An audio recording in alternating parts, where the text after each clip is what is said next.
Patch 0.35.1 was an interesting one, to say the least. It was your normal standard changes and bug fixes, you know, the sword, all the normal standard stuff. We got the trial section of the campaign, giving us 6 new boss fights against the designers and their stupid powerful decks. See, each level of this campaign gave us a new card, each their respective designer. The big man himself is now canonically in game. One such card we got was Hollowness Knight. Hollowness Knight is a 5-cost 6k power minion from the Bug Tribe. With the ability, start of game, cover your shields in honey, and when they're broken you get a honey bottle. Now what the honey bottle does exactly is it's a 2-cost spell that states adapt, give any minion in your hand or deck plus 2k power permanently. Now my initial reaction to this card was mixed. Firstly, it used to be really bad on reveal. It stated that I have to give the honey bottle instead of drawing, which was not good at all. And the effect of the honey bottle itself was pretty mid. So when they changed it in testing, I'm assuming, the honey bottle definitely works better now, because before it used to do like, I'll put it on screen, it did virtually nothing, or like didn't have any good use at all, especially because it sacrificed your draw from shields. And the honey bottle now is kind of just like, okay, you can give any minion more power permanently. You know, theoretically 3 uses of this, which subtle foreshadowing isn't gonna say like that, but that was what the card does. And initially I was like, okay, how is this gonna work out? It kind of feels like flavor text. I don't really know how this is gonna work. It's not even a bug card. It doesn't even work in bugs. With that said, though, I spent a few hours testing this card painfully, and I discovered something incredibly interesting. See, the intended strategy that was suggested to me was to use it with Kurgar loops to aura farm perm power and then slap Shroud to top it off. This was fun and all, but it didn't click for me. Something didn't feel right. It felt like a budget version of standard Shroud. There had to be a way to make it better. No, not better. No, not better. Somehow, even worse. Nah, it's probably nothing. Anyways, let's go through the Kurgar version. I think when it comes to the Kurgar list, it's pretty open on what you can do. Like, Fabrica told me about it, and I was like, yeah, that's cool. And I didn't even ask for like a list. And I went and did it just because it's like, I know I have experience, but like this, it's kind of just easy. The whole game plan is you have Kurgar, which is a legendary minion that allows you to replay spells triggered the last round. You pair it with like Swift Regrowth and the Hollowness Knight to get the adapt spell to basically boost all your minions. And then you either give them a Shroud or they already have Shroud. It's basically just standard Shroud, but with the Kurgar carrying everything instead. And it's an okay strategy. I think overall it's pretty good. I don't currently see the pros to running this over just standard Shroud, just because I enjoy standard Shroud's consistency a lot more, just because I don't have to actually go through the effort of like, oh, I have to loop this Kurgar stuff after losing a shield in order to maximize the overall spread of the permanent power across all my minions. No, I'm not doing that. Just I like the consistency of standard Shroud. I'm not sure if Lushon's better. I think it definitely has potential, and I definitely probably need to test Hollowness Knight more on this specific list, because half my time was using another completely normal list. Not foreshadowing, subtle foreshadowing.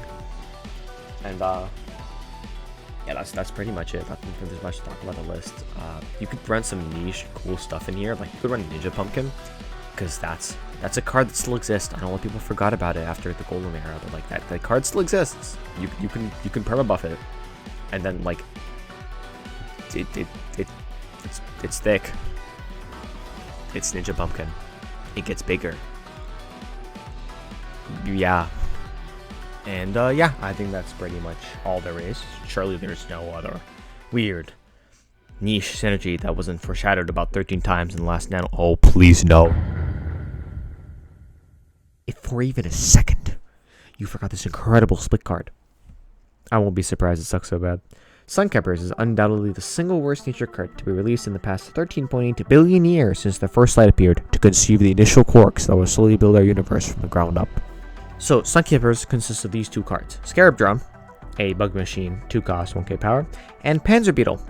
Let's start with Panzer Beetle. This is a 4 cost, 5k power bug minion. Machine minion. That's it. Anyways, Scarab Drum is a 2 cost, 1k power minion that states, play summon the top minion from your deck that is overstated. Now, what does overstated mean? Really? That's a great question. Does it explain it? Well, you know how there's a power? If that power is above the cost, that's overstated. So, for example, a 2-cost card with 2k power is not overstated. But if it had 3k or more power, it's overstated. Another example, if I had a 4-cost card with 2k power, that's not overstated. If it had 5k or more power, that's overstated. Keep that in mind.